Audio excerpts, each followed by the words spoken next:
नमस्कार दोस्तों, मैं हूं आपका दोस्त, आपका गाइड, आपका टीचर उज्जवल कश्यप। स्वागत करता हूं आपका अपने YouTube चैनल पे जो है आई डिजाइन एजुकेशन। बात कर रहे थे कास्टिंग की, कई प्रोसेस देख चुके हैं हम लोग।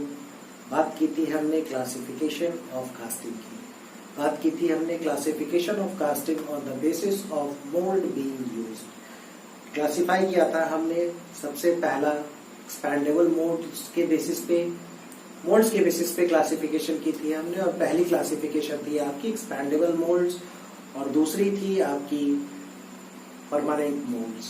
एक तीसरी पार्ट हमने डिस्कस की थी कॉन्टिन्यूअस कास्टिंग की। तो एक्सपैंडेबल मोल्ड्स के डिफरेंट प्रोसेसेस को डिस्कस करने की कोशिश कर रहे हैं हम लोग। पहली क्लास में डिस्कस कर चुके हैं हम लोग, इसके पहली क्लास में हम लोग डिस्कस कर चुके हैं सेल मोल्डिंग के प्रोसेस को। आइए जानने और समझने की कोशिश करते हैं इन्वेस्टमेंट कास्टिंग के प्रोसेस को। तो बेसिकली इन्वेस्टमेंट कास्टिंग है क्या? अगर बात करें इन्वेस्टमेंट कास्टिंग प्रोसेस की, तो यहाँ आप यूज करते हैं as a pattern material wax को। यहाँ आप याद कर सकते हैं पिछले उस पार्ट को जहां हमने बात की थी पैटर्न मटेरियल्स की और बात की थी पैटर्न मटेरियल्स में डिफरेंट अवेलेबल ऑप्शंस की। हमने बात की थी वुड के बारे में, हमने बात की थी मेटालिक्स के बारे में, हमने बात की थी plastic as a pattern material और बात की थी wax as a pattern material के बारे में। ठीक है, तो यही वो प्रोसेस है इन्वेस्टमेंट कास्टिंग जहां आप यूज करते हैं पैटर्न मटेरियल के लिए वैक्स को। ठीक है, अगर बात करें स्लरी की, स्लरी बेसिकली जहां आप मोल्डिंग सैंड यूज करते थे, मोल्डिंग सैंड मिक्सचर यूज करते थे, उसके बदले हम यहाँ यूज करेंगे एक स्लरी।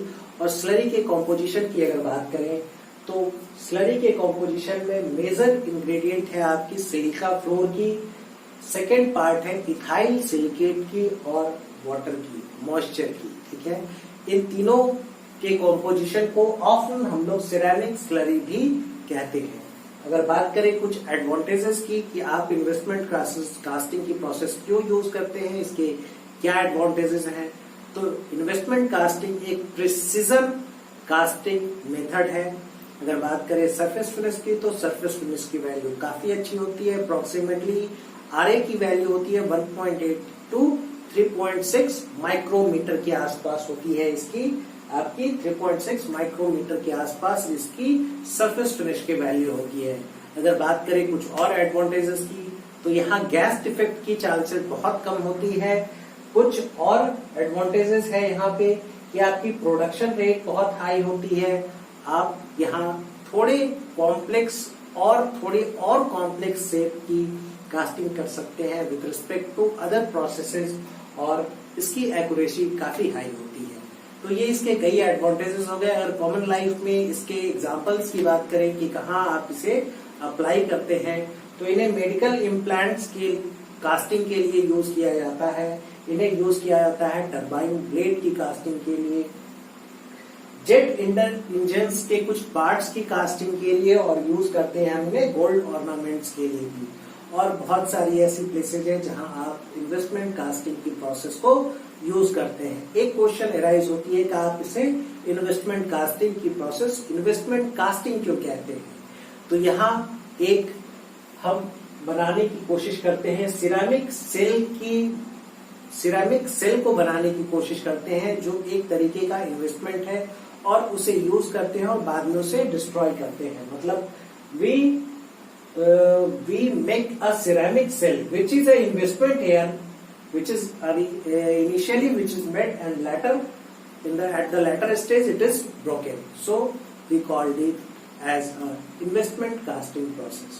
तो आइए जानने और समझने की कोशिश करते हैं कि इन्वेस्टमेंट कास्टिंग की स्टेप्स क्या है। पहली स्टेप में आप बनाने की कोशिश करेंगे पैटर्न बनाने की कोशिश करेंगे आप वैक्स की। आप उस पैटर्न को बनाने की वैक्स से कोशिश करेंगे जो आपकी आइडियल शेप होगी फाइनल प्रोडक्ट की।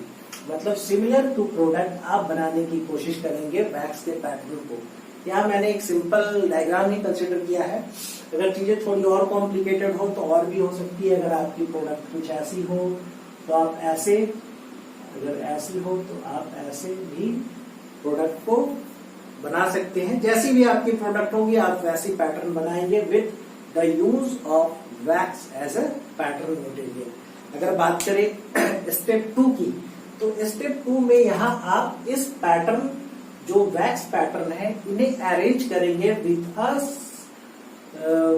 Vertical channel which will be used as a gating system, a gating channel in the latter stage।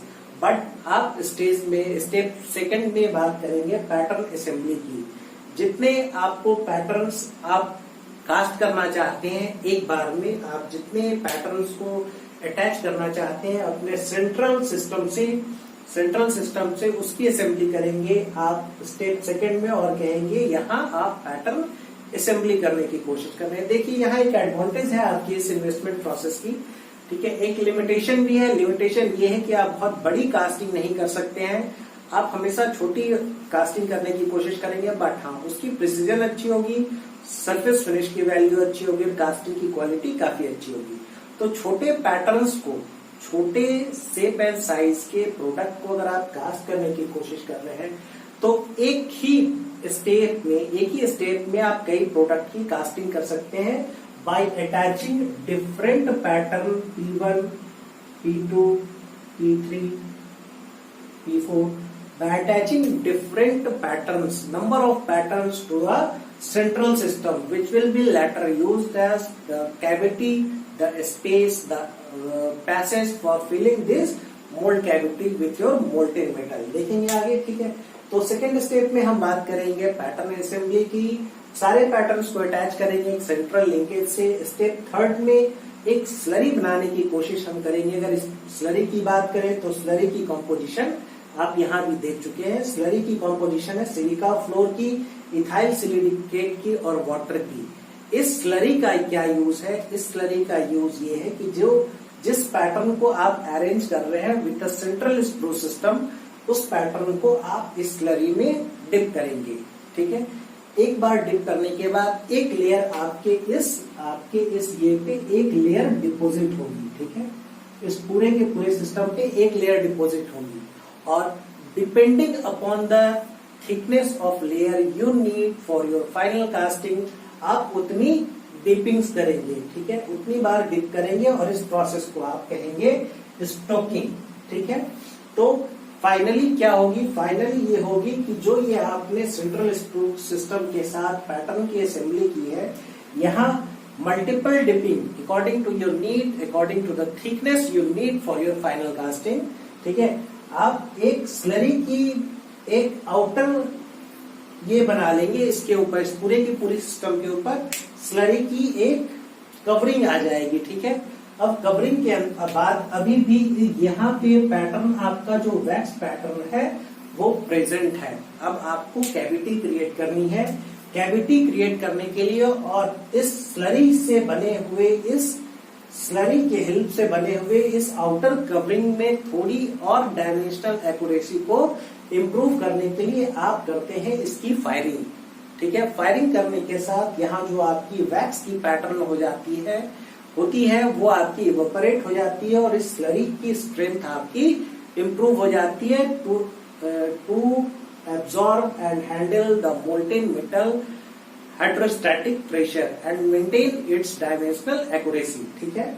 तो यहाँ आप करते हैं। इस स्टेज के बाद नेक्स्ट स्टेप में, स्टेप 4 में आपने स्टॉकिंग करके आपकी कैविटी पे ये एक लेयर एक्यूमुलेट कर दिया, और इसकी नेक्स्ट स्टेप, फाइनल स्टेप में आप फायरिंग करेंगे।